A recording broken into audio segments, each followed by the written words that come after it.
In the last 2.5 years, for about 4 years, we've been doing this webinar called Real Estate Trends, right? And there's a new one for every year. It's a fairly long webinar. It's about 90 minutes of content, so about 60 slides. And we basically talk about all the different trends affecting multifamily and commercial real estate.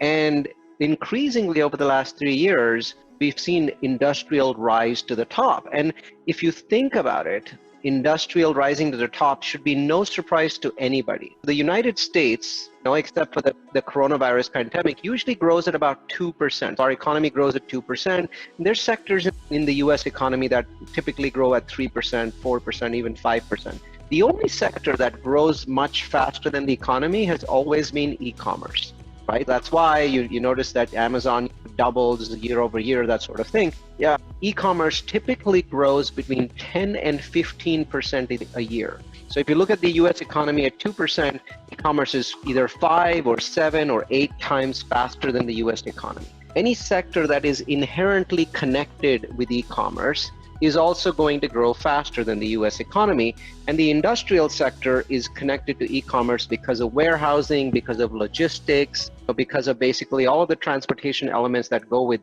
e-commerce. Because what you're really doing with e-commerce is instead of placing your goods in a big box retailer at $3 or $4 a square foot of cost, you're placing it in an industrial warehouse at 75 cents a square foot of cost.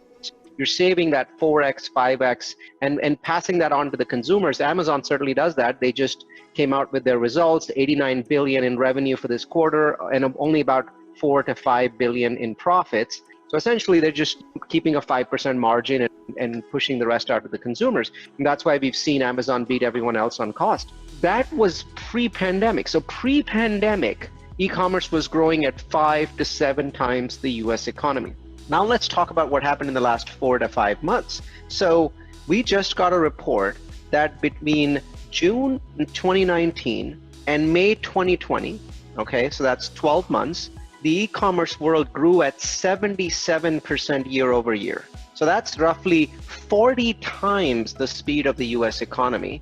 And almost all of that surge was in the last 4 months. Basically, the e-commerce month, Feb, March, April, May, were the surge months. That's when e-commerce really massively surged.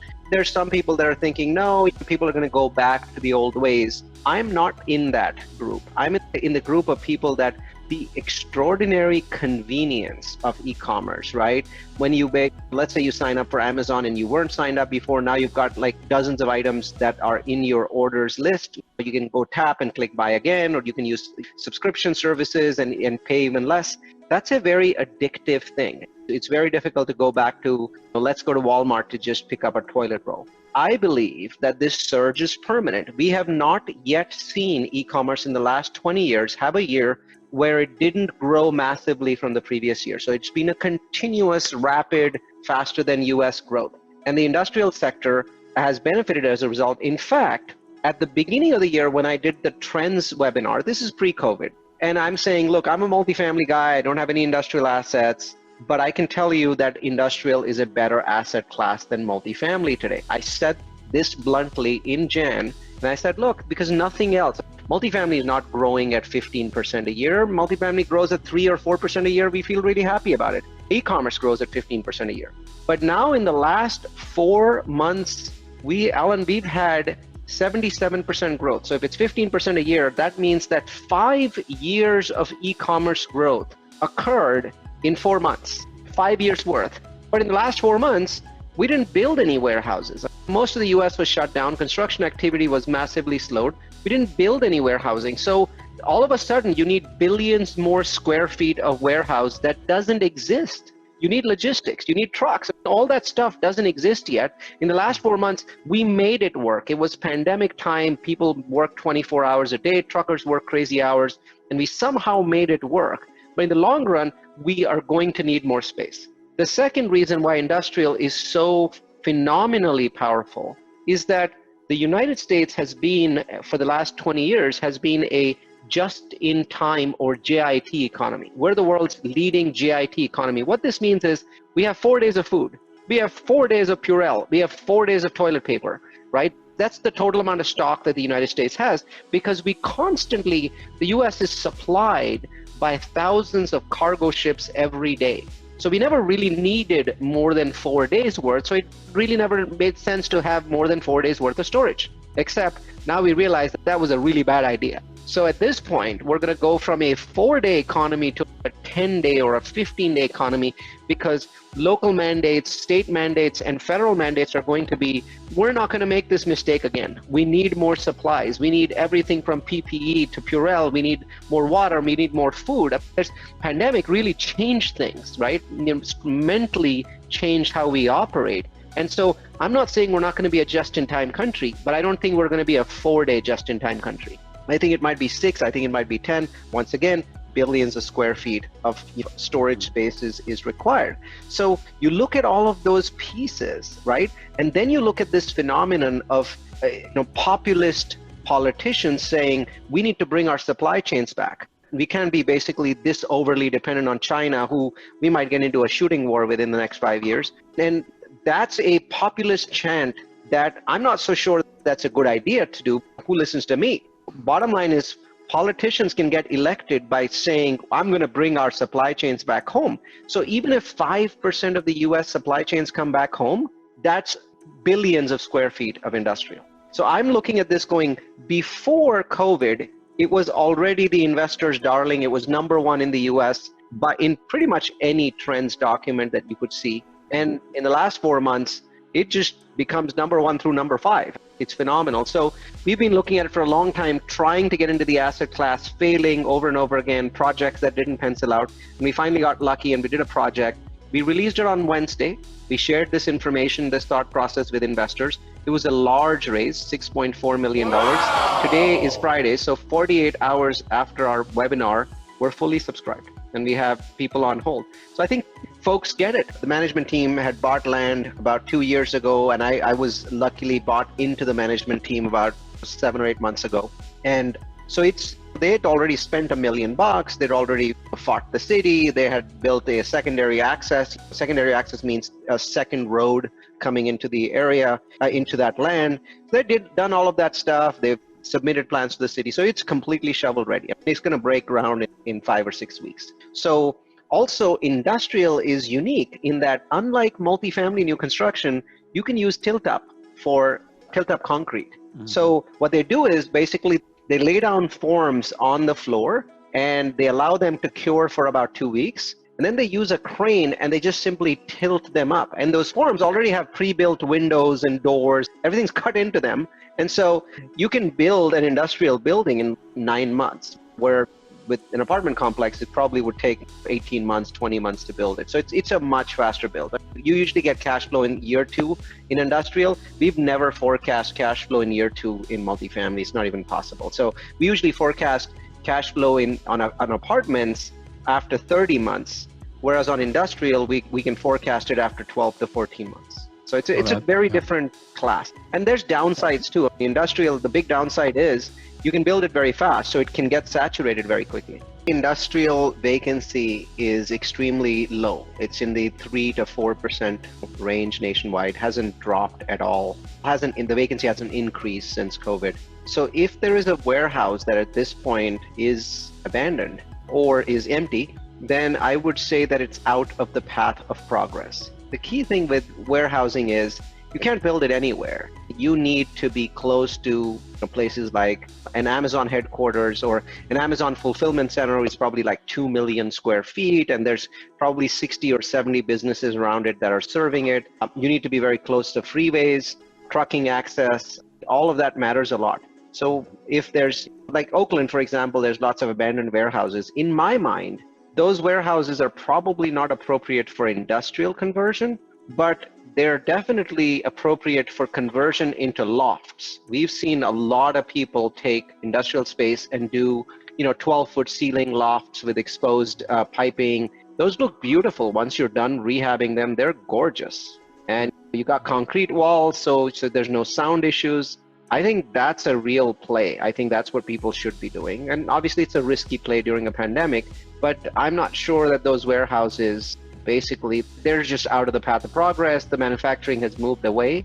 So nobody even considers them part of the warehousing. Very much so. The growth of industrial is usually tied to logistics, to transportation. So you can have a huge amount of multifamily growth in East Mesa, right? Because East Mesa is 30 or 40 minutes from Phoenix. But I suspect nobody's going to build a warehouse in East Mesa because it's not in the middle of anything. There's no freeway access.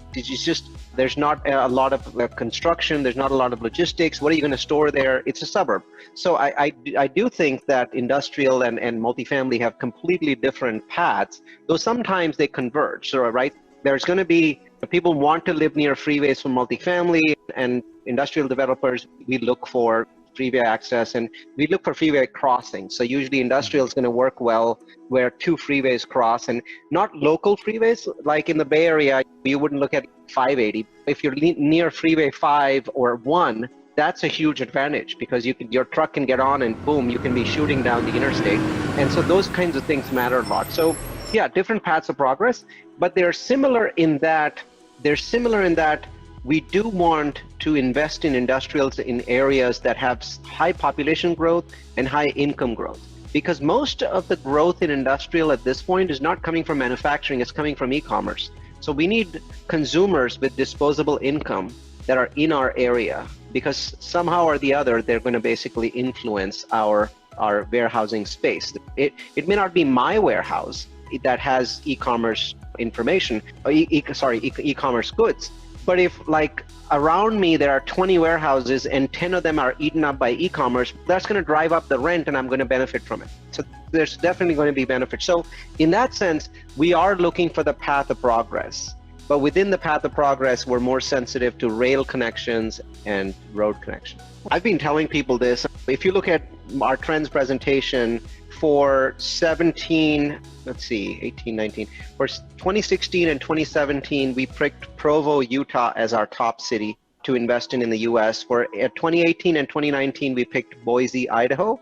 And for 2020, we had a tie. This is the first time in so many years of doing real estate trends. This is a toolkit that goes out to about 60,000 people a year. We had a tie. And you'd be very interested in knowing, Alan, that the tie was Charlotte and Raleigh. I don't know what North Carolina politicians are eating, but whatever they're eating, I want to eat it. Because so much is going right for North Carolina at this point. Raleigh, Durham, Asheville, Salem, Winston-Salem, so many areas where the numbers, the fundamentals are strengthening all at the same time, which is unusual because most of the time, if you look at any state, 2 or 3 cities have strengthening fundamentals and then 2 or 3 have, declining fundamentals. But at this point, there actually isn't a major city in North Carolina that is not strengthening. And obviously, COVID has interrupted that there's no getting around that. But I think that once we get a vaccine, I think that North Carolina is going to be one of the fastest out of the gates in terms of growth. So I think that it's phenomenal. And some of that growth is spilling over into South Carolina. I'm seeing strength in places like Columbia and what's the beach resort that you've got when you shoot down South Carolina to the ocean. So Myrtle Beach and Charleston, I'm seeing strong growth there, seeing fundamentals develop. It's a little bubbly, that area, the growth's a bit more bubbly, where I feel like Raleigh and Charlotte are more grounded in fundamentals. But all the same, Carolinas are just seeing incredible growth. Georgia is similar, but I feel like it's more Atlanta driven. To me, it's not that Georgia is growing. I think it's Atlanta that is becoming a world-class city. And as people pour in and there's huge amounts of in-migration to Atlanta, that is then spreading out to the other parts of Georgia. But it's not as broad-based, where the North Carolina seems to have just extraordinary broad-based growth. Even quiet cities like Asheville. Nothing was going on in Asheville for 10 or 20 years, and all of a sudden now it's just people are building left and right. And again, when this sort of thing happens, usually you say it's a boom, it's going to be a bust, but the fundamentals appear to be increasing at the same rate as new construction. So it doesn't seem like it's getting out of control or overheating. Usually for Winston-Salem to have compression benefits, it would need to be about an hour from one of the 2 cities and then about 2 hours from the other. So for example, Lakeland is a compression city that I talk about often in Florida. Lakeland's about an hour from Tampa and about 50 minutes from Orlando. So it's being compressed from both sides. To me, Winston-Salem's a little bit too far from Raleigh and definitely too far from Charlotte to be considered a compression city. So whatever's going on there is probably based on their own fundamentals, not necessarily based on what is happening. Obviously, there's some all ships rising effect when the whole state is moving up, but not from a compression methodology. I wouldn't say that. For the moment, we feel like we need to wait on value add. And I know so many people are continuing, they're moving forward, they're buying value add. Good luck to you. Nothing wrong with that. But here's how I look at it. We all love multifamily value add. This is my bread and butter and it'll stay there. But the way I look at it is this: the pandemic hit the multifamily rent rolls for the first time in April. April was a bad month for multifamily, and then May was a little better, and then June was even a little better, and July seemed to be like June. But there is certainly, if you look across the board in the US, rents have gone down a little bit. So Class A rents have gone down maybe 1%, Class C rents are up maybe 1%, but they've certainly slowed. And then on the other hand, you've got delinquencies that have spiked in Class C. There's a lot of tenants not paying. I've got tenants that are not paying. And so net operating income, which is what is used to calculate the pricing more than any other number, has declined. And it's probably gone down maybe 10%, 15%. And so the way I see it is, people come back to me and say, so if NOI has declined 15%, why aren't prices down 15%? My answer is, because it's only gone down 15% for 3 months, April, May, and June. So then people are like, oh, okay. So it's 15% annualized, but it's only 3 months that have happened. So that should lead to about 3 or 4% price decline. I'm like, yes. And have you noticed prices are down about 3 or 4%? You're like, okay, so what'll happen next month? They have to go down about another 0.5%. So maybe there'll be 4.5% next month. And then the month after that, there'll be 5% down, then 5.5%, then 6%. Because each month as time goes on, now when you're looking at a T12, right? Now you're looking at 5 impacted months, then 6, then 7, then 8. So if you think about it, the most perfect time to buy multifamily is going to be next year in April, when you've now had 12 months of post-COVID impact the net operating income, and sellers can only so much say, yeah, but it's going to get better when you get a vaccine, blah, blah, blah, so you have to pay me more. Yeah, there's a little bit of that, but not too much. So to me, I think that I'd love to be buying multifamily, a lot of multifamily in that April timeframe next year. I don't want to wait too long, because if there's a vaccine and the market starts picking up, then I don't get to buy that dip. We're doing new construction projects because we have a huge, unique advantage. We have lenders that have worked with us before. We have a track record, and new construction pricing, their lending is just incredibly cheap right now.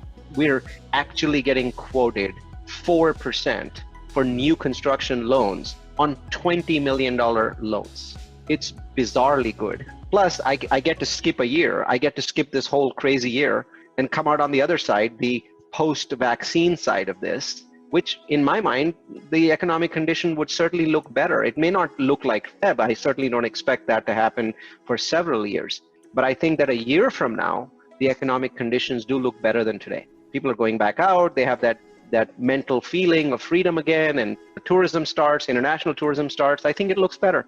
So when I do new construction, I get to skip it. So I'm building quadplexes. And why am I building quadplexes? I was building 240 unit plexes, if you want to call them that, in December. So why build quadplexes now? The answer is, I'm not building one quadplex, I'm building 15 at a time. Wow. So these are fairly large projects. But what's nice is that quadplexes today, even when you build collections of them, and a bank gives you one loan, the bank underwrites it as 15 quadplexes, because if something goes back and the bank repossesses, they can sell quadplexes really easily. Those are non-commercial loans, and there's a million people that want to buy brand new construction quadplexes.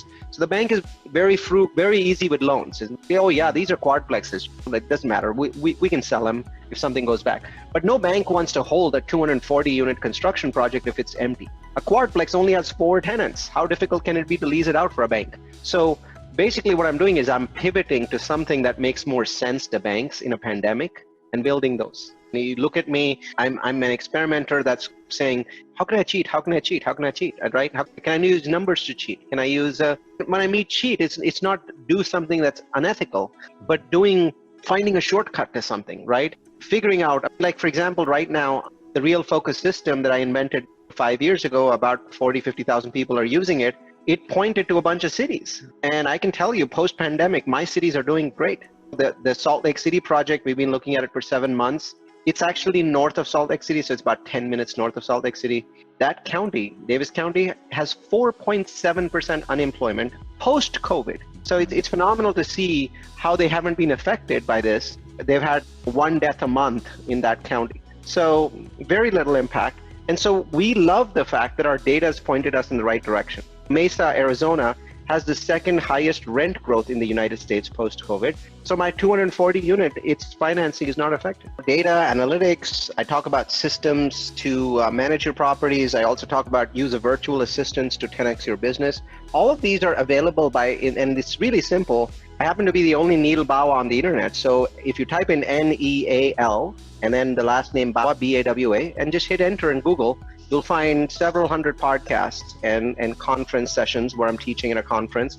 And most of these are videos, but lots of them also have interactive content. There's a course, a very popular course that I teach on udemy.com. You can look that up. But the best way to really interact with not just me, but everyone else that is in my sphere of influence that are data experts is Multifamily University. So you can actually, if you're watching this as a video, you can see behind me the Multifamily University logo. So if you go to multifamilyu.com, you'll notice that we do 40 webinars a year. They're very deep dive. They're fairly long, often 90 minutes long, and they dive deep into an area.